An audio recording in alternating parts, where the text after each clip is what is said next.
Hi, everybody. Welcome to Teach Freedom. It's been a while since I posted something, but something very exciting happened this week and it's worthy of post. We just completed our most valuable American election at school, and I have it was more complicated than I'd ever set it up before, and the results were just as stunning. So let me go through some of it. The most valuable American, for those of you who are uninitiated, is when a class is to do a biography on an American, either natural born or naturalized, and they must be dead. Those two criteria are very important. American and dead. Once they do that, they first start off by giving me a card with 3 names on it. Each student is then given one of those names as the person that they will do a biography on. They do that biography with deep research, and they have to produce a document in APA format so that we can then just have that as a document for their biography. Bibliography, they are graded on sentence structure, spelling, period, punctuation, all those things, as well as trying to stay at least close to an APA format. Once they've done that, they then have to give a oral report to the class on their person. So they are giving nomination speeches to the entire class. Once they've done that, we then split the class artificially into 2 parties. Those 2 parties then have to meet, have a party convention, and come up with a candidate from their party members' nominees. That is pretty quickly done, and the parties also have to come up with names. In the case of this year, we had the Money Minions versus the Ohio Bulls. The Money Minions ended up choosing Michael Jackson as their person of choice, and the Ohio Bulls picked Kobe Bryant. I want you to be aware that because of this open idea of just being American and dead, we had other nominees given, like Helen Keller, Teddy Roosevelt, Muhammad Ali, Alexander Hamilton, Elvis Presley, Jimmy Buffett, Juice WRLD, who is a recently deceased rapper who I've not been familiar with, and even author Harriet Beecher Stowe of Uncle Tom's Cabin. But yet, Michael Jackson and Kobe were the ones who came out of the party conventions as the candidates, and the parties then went to work campaigning for their candidate. Their candidate they were able to make posters. They were able to do pretty much anything, but the things that they really needed to do was make sure that there were posters on the halls in the school, and then they also had to put together a speech or a couple of speeches for classes that they were going to go in and do a stump speech, whistle stop tour, as it were.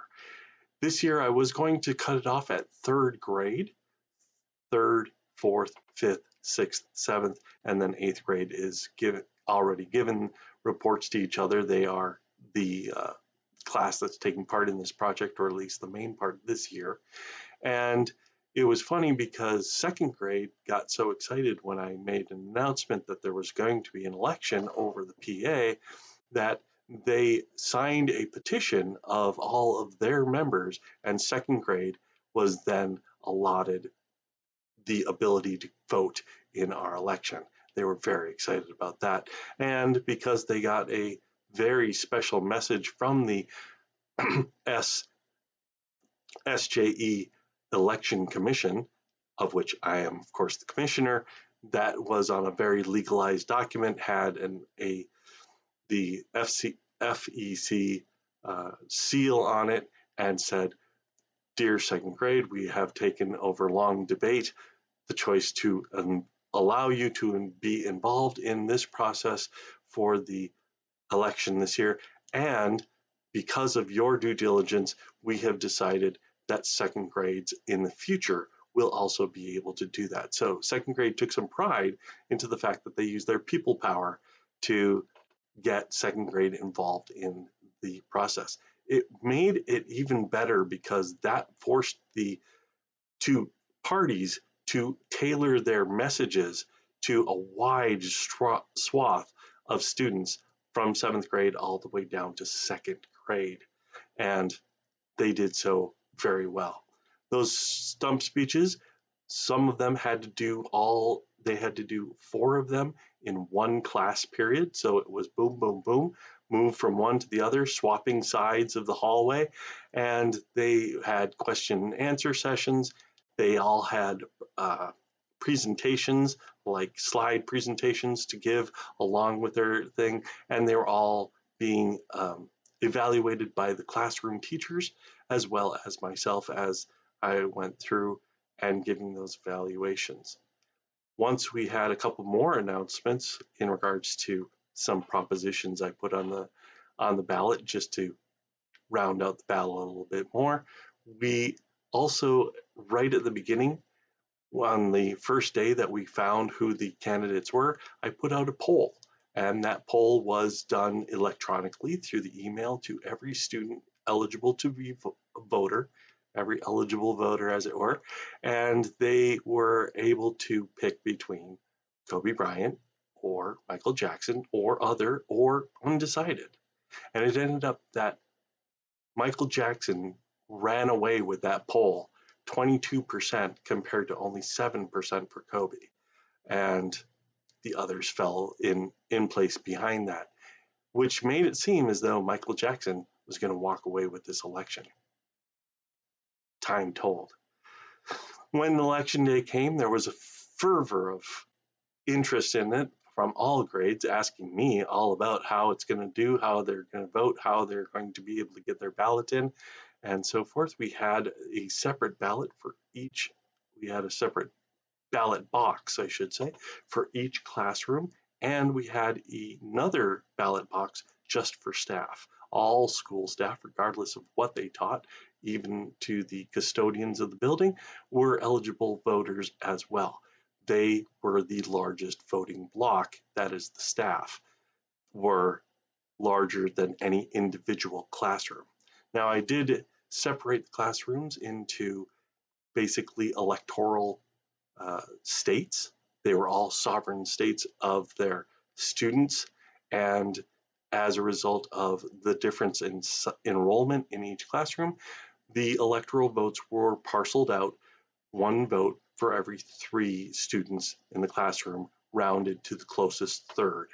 So we had a class of only 10.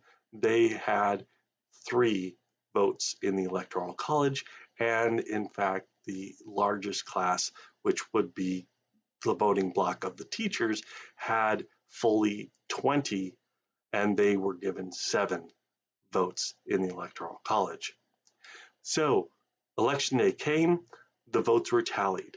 And when the votes were tallied, there were a number of write-in votes because the ballot allowed for that, and there were otherwise votes for our 2 major party candidates. Those 2 major party candidates got exactly the same vote. Michael Jackson and Kobe Bryant in the popular election won 46 votes each.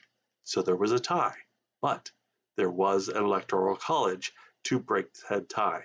So once that was established, that the electoral college came into play, as it was going to anyways, regardless of what the popular vote was going to be, the Money Minions, that is Michael Jackson's party, won 2 classrooms, and the Ohio Bulls, Kobe Bryant's, won the majority of classrooms. So of the 42 available electoral votes, Kobe Bryant ran away with 26 of them, and the Money Minions ran away with 11. Write-in votes did not win any individual classrooms, and so they got no electoral votes. And as you could figure out, Kobe Bryant was in fact the winner of this year's 2023 Most Valuable American Election. Isn't democracy grand?